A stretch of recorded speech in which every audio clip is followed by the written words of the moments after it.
नमस्कार दोस्तों, हर हर महादेव। आज हम जानेंगे भगवान शिव और महर्षि मार्कंड की संपूर्ण कथा। कैसे मार्कंड जी को मृत्यु पर विजय प्राप्त हुई। भारतीय सनातन धर्म में ऋषि मुनियों और भगवान की लीलाओं का बड़ा महत्व है। इनमें से एक प्रसिद्ध कथा है महर्षि मार्कंड की। यह कथा न केवल एक चमत्कारिक प्रसंग है, बल्कि इसमें यह शिक्षा भी छिपी है कि सच्ची भक्ति और श्रद्धा मृत्यु जैसे अजय सत्य को भी टाल सकती है। यह कथा भगवान शिव की करुणा, कृपा और अपने भक्तों की रक्षा करने की प्रतिज्ञा का अद्भुत प्रमाण है। बहुत समय पहले ऋषि मार्कंड नामक महात्मा रहते थे। वे धर्मपरायण, तपस्वी और वेदों के ज्ञाता थे, परंतु उनके कोई संतान नहीं थी। संतानहीनता उनके लिए गहरी पीड़ा का कारण थी। अंततः वे अपनी पत्नी मरुदती के साथ भगवान शिव की कठोर तपस्या करने लगे।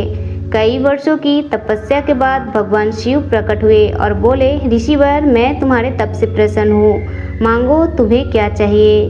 मार्कंड ऋषि ने विनम्र भाव से कहा, प्रभु, मुझे एक तेजस्वी, विद्वान, धर्मनिष्ठ पुत्र दीजिए। भगवान शिव ने कहा, तुम्हें दो विकल्प दिए जाते हैं, एक साधारण पुत्र जो दीर्घायु होगा, अथवा एक अद्वितीय, तेजस्वी, विद्वान और शिव भक्त पुत्र जिसकी आयु मात्र 16 वर्ष होगी। ऋषि मार्कंड और उनकी पत्नी ने दूसरे विकल्प को चुना। उनका विचार था कि पुत्र चाहे अल्पायु हो, परंतु यदि वह महान होगा तो उसका जीवन ही सार्थक होगा। भगवान शिव ने वरदान दिया और शीघ्र ही उनके घर एक तेजस्वी पुत्र का जन्म हुआ।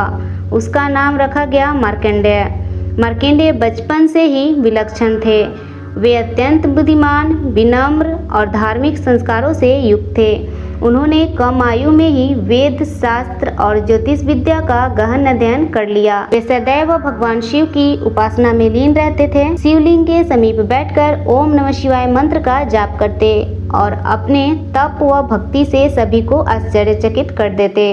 माता पिता को भगवान शिव का वरदान स्मरण था कि उनका पुत्र केवल 16 वर्ष का ही होगा तो मृत्यु को प्राप्त हो जाएगा। यह डर उन्हें हमेशा सताते रहता था। समय के साथ साथ मार्कंड बड़े हुए और उनकी उम्र 16 वर्ष के समीप पहुंच गई। माता पिता व्याकुल रहने लगे। जब वह दिन निकट आया जिस दिन उनकी आयु पूरी होने वाली थी, तब भी मार्कंड शांति से शिव जी की आराधना में लीन थे। उन्होंने यह जान लिया था कि उनकी आयु अल्प है, लेकिन उनका विश्वास अटूट था। वे बोले, माता पिता, मृत्यु तो अनिवार्य है, परंतु मैं अपने आराध्य प्रभु शिव की शरण नहीं छोड़ूंगा। वे अवश्य मेरी रक्षा करेंगे। निर्धारित समय पर यमराज अपने दूतों के साथ आए। उन्होंने मार्कंडेय को देखा, जो शिवलिंग का आलिंगन करके मंत्र जप में बिल्कुल लीन थे। यमदूतों ने आकर मृत्यु का संदेश मार्कंडेय को सुनाया, पर उन्होंने उनके साथ जाने से इनकार कर दिया। उस समय बालक मार्कंडेय महामृत्युंजय मंत्र का जाप कर रहे थे। वो मंत्र था, ओम त्र्यंबकम यजामहे सुगंधिम पुष्टिवर्धनम उर्वारुकमिव बंदनान मृत्युर्मुक्षयमामृतात्। इस मंत्र की ध्वनि चारों दिशाओं में जोर जोर से गूंज रही थी। जब यमदूत उन्हें बलपूर्वक खींचने लगे तो वे असफल हुए, क्योंकि शिवलिंग से बंधे मार्कंडेय अदम्य शक्ति से सुरक्षित हो गए थे। अंततः स्वयं यमराज वहां आए। उन्होंने कहा, बालक, तेरी आयु पूर्ण हो चुकी है, अब तू मेरे साथ चल। मार्कंडेय बोले, हे धर्मराज, मैं तो मृत्यु को भी भगवान शिव की कृपा से तुच्छ मानता हूँ। जब तक मैं शिवलिंग को पकड़े हूँ तब तक कोई मुझे छू नहीं सकता। यमराज ने क्रोधित होकर अपना पास फेंका और वह फंदा मार्कंडेय के गले में जाकर लग गया। चूंकि वह शिवलिंग को आलिंगन किए था, पास शिवलिंग पर भी पड़ गया। जैसे ही यमराज का पास शिवलिंग को स्पर्श करता है, शिवलिंग फट जाता है और भीतर से स्वयं महादेव प्रकट होते हैं। उनकी आंखें अग्नि ज्वाला के समान प्रज्वलित थी। भगवान शिव ने त्रिशूल उठाकर यमराज पर प्रहार किया और कहा, हे यम, तुम मेरे भक्त को छूने का साहस कैसे कर सकता है? जो मेरे शरणागत होते हैं उन्हें मृत्यु भी छू नहीं सकती। आज मैं तेरा अहंकार नष्ट कर दूंगा। त्रिशूल के आघात से यमराज भूमि पर गिर पड़े और उन्हें मृत्यु प्राप्त हुई।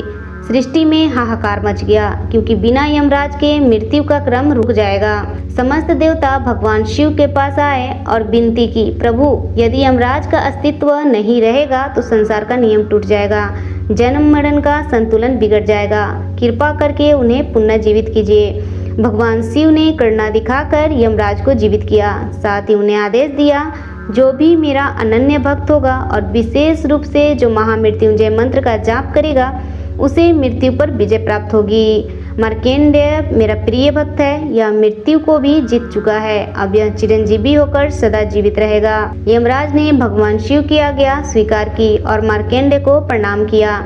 भगवान शिव की कृपा से मार्कंडेय ऋषि अमर हो गए, उन्हें चिरंजीवी का आशीर्वाद मिला। और साथ में भगवान शिव ने यह भी कहा कि जो भी भक्त दुख में हो, तकलीफ में हो या रोगों ने उसे घेर लिया हो या फिर उसे मृत्यु का भय हो, तो वो मुझे अगर महामृत्युंजय मंत्र जप के प्रसन्न करता है तो मैं उसकी सारी चिंताएं, सारी बाधाएं, सारे दुखों को हर लूंगा और उसे रोग से मुक्त करूंगा। इतना कहकर भगवान शिव अंतर्ध्यान हो गए।